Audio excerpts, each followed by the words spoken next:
Lo pasti udah akrab banget sama Coca-Cola, Play-Doh, atau Listerine kan? Tapi lo tahu nggak, dulunya produk-produk ini bukan diciptain buat yang lo bayangin sekarang. Atau lotion yang harusnya buat luka bakar, sekarang dipakai buat gosongin kulit biar eksotis. Banyak barang di sekitar lo yang aslinya lahir buat tujuan jauh banget dari sekarang. Di video ini kita bongkar 8 produk terkenal yang awalnya bukan buat jadi produk itu sama sekali. Let's go, kita mulai. Coca-Cola. Lo yang nonton ini pasti tahu Coca-Cola, minuman bersoda favorit lo dan mantan, yang sekarang nemenin popcorn di bioskop. Awalnya diciptain buat nyembuhin kecanduan morfin. Tahun 1896-an, John Pemberton, seorang apoteker sekaligus mantan tentara yang kena luka di Perang Saudara Amerika, lagi cari cara buat ngilangin kecanduan morfin. Karena waktu itu belum ada rehabilitasi atau support group, dia bikin sendiri solusinya. Campuran dari daun coca, yang satu bahan sama kokain, dan biji kola yang kaya kafein. Hasilnya, sebuah tonik yang katanya bisa nyembuhin segala penyakit. Mulai dari sakit kepala, gangguan saraf, sampai masalah pencernaan. Awalnya dijual di apotek, bukan di kulkas minimarket. Dan brandingnya bukan buat menyegarkan, tapi buat menyembuhkan. Tapi yang bikin legendaris adalah rasanya yang enak. Akhirnya, Coca-Cola berhenti jadi obat, dan malah jadi candu versi baru. Tapi kali ini legal, dingin, dan bisa dibeli 1 liter. Sekarang, nggak ada yang mikir soal sakit kepala. Orang beli Coca. Coca-Cola buat nemenin gorengan, burger, nasi padang, atau chat mantan yang tiba-tiba high. Dari racikan apoteker jadi ikon budaya global. Itulah Coca-Cola, obat gagal yang sukses besar. Listerine. Kebayang nggak cairan kumur yang sekarang lo pakai biar nafas nggak kayak naga awalnya dipakai buat bersihin luka operasi? Yes, tahun 1970-an Listerine dikembangkan sebagai antiseptik medis buat ruang operasi. Namanya pun diambil dari Dr. Joseph Lister, pelopor sterilisasi medis. Tapi ya, siapa sih yang beli laku tutup bah? Beli antiseptik buat keperluan rumah tangga di zaman dulu, nggak laku. Sampai akhirnya pemilik lisensinya ganti strategi. Daripada jadi pembersih luka, kenapa nggak dijual buat bau mulut aja? Dan meledak di pasaran. Mereka bahkan nyiptain istilah halitosis buat bikin orang insecure sama bau mulut mereka, padahal sebelumnya orang biasa aja sih. Dari cairan medis yang gak laku, jadi senjata wajib orang sebelum kencan. Sekarang, Listerine bukan buat steril alat bedah, tapi buat steril lidah lo sebelum first date. Dan jujur, lo mungkin lebih sering pakai Listerine daripada sabun cuci tangan. Ironi yang wangi banget. Play-Doh. Lo tahu Play-Doh kan? Mainan anak-anak yang bentuknya kayak tanah liat tapi wangi dan bisa dimakan walau nggak disarankan. Nah, lo tahu nggak? Itu awalnya diciptain bukan buat mainan sama sekali. Tahun 1930-an ada perusahaan bernama Kutol yang bikin bahan pembersih wallpaper. Zaman dulu, tembok rumah dilapisin kertas dinding yang gampang banget kotor.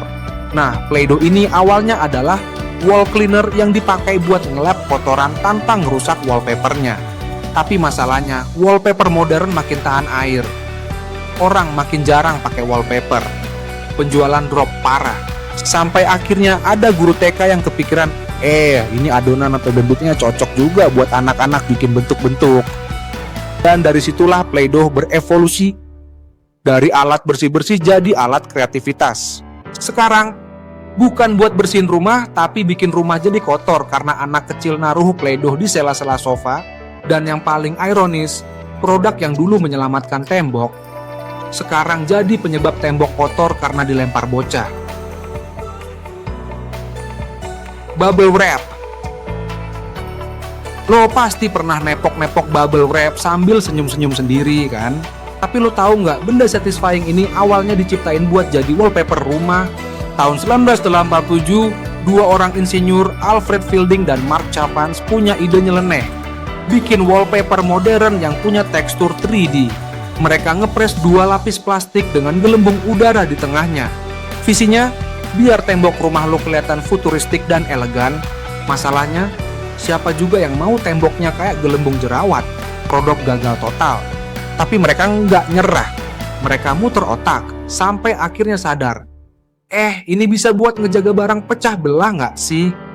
Dan bener aja. Bubble wrap jadi pelindung pengiriman buat barang elektronik dan kaca-kaca fragile. Dari dekorasi gagal jadi penjaga hidupnya HP, monitor, sampai Gucci warisan nenek. Sekarang, bubble wrap jadi anti stres buat orang dewasa dan jadi alat edukasi buat bocah yang suka pecahin semuanya. Yang awalnya niatnya estetik malah jadi utilitas sejuta umat. Gagal jadi gaya hidup, tapi sukses jadi penyelamat hidup barang-barang mahal. Vaseline. Kita semua tahu Vaseline itu penyelamat bibir pecah-pecah dan siku kering. Tapi siapa sangka awalnya ini adalah residu dari kilang minyak. Tahun 1859, seorang ahli kimia bernama Robert Chesbrough ngelihat para pekerja minyak di Pennsylvania pakai road wax, lumpur lengket dari pengeboran, buat ngobatin luka kecil dan goresan. Katanya sih luka jadi cepet sembuh. Chesbrough kepo dong. Dia ambil zat itu, dimurnikan, dan jadilah petroleum jelly yang kemudian dia brandin sebagai Vaseline. Awalnya, orang skeptis, tapi dia marketing jenius. Dia keliling kota, luka-lukain dirinya sendiri, terus ngolesin Vaseline depan umum. Besoknya, luka sembuh. Orang langsung percaya. Sekarang, Vaseline ada di mana-mana. Bibir, tumit, kuku, bahkan dicampur highlighter buat efek glowing. Padahal dulu, ini limbah kilang minyak. Dari bekas mesin, jadi produk kecantikan. Dan inget ya, jangan salah fungsi. Ini buat kulit, bukan buat pelumas baut pintu yang bunyi kriet. Treadmill.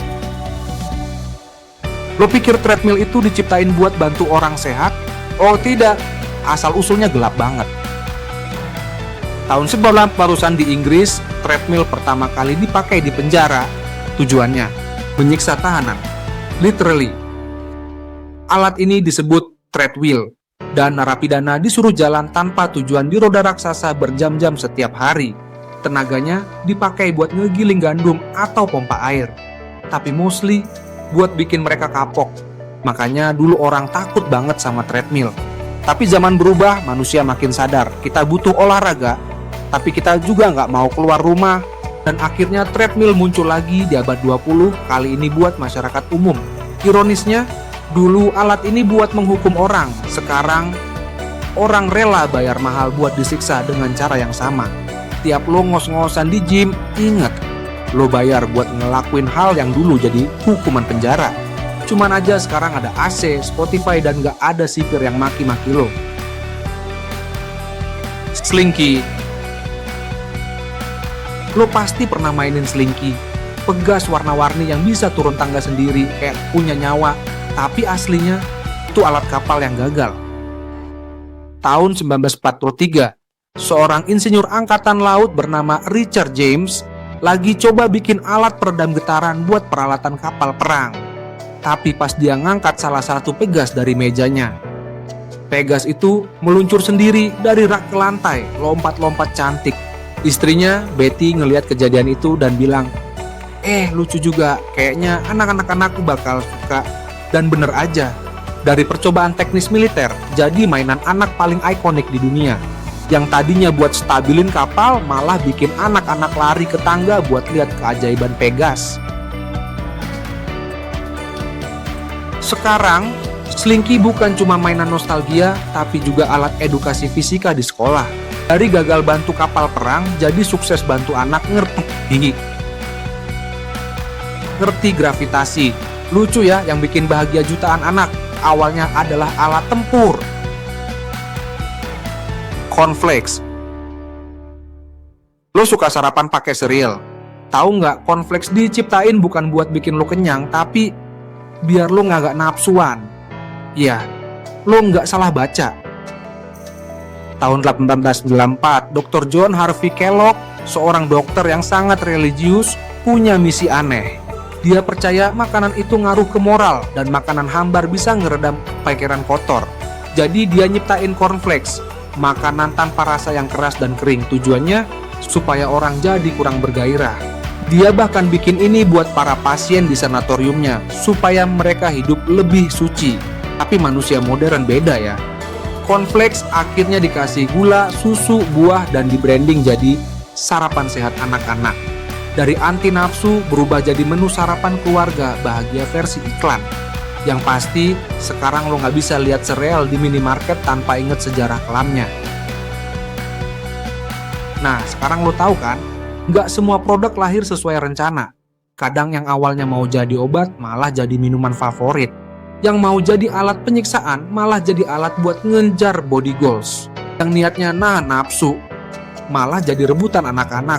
Dari 8 produk tadi, mana yang paling ngagetin versi lo? Coba tulis di kolom komentar ya. Dan kalau lo punya cerita soal produk nyeleneh lain yang berubah fungsi, coba share aja. Siapa tahu cerita lo jadi episode selanjutnya. Like kalau lo baru tahu minimal 1 fakta dari video ini, dan subscribe biar nggak ketinggalan konten santuy tapi mind blowing lainnya. Sampai ketemu di video berikutnya.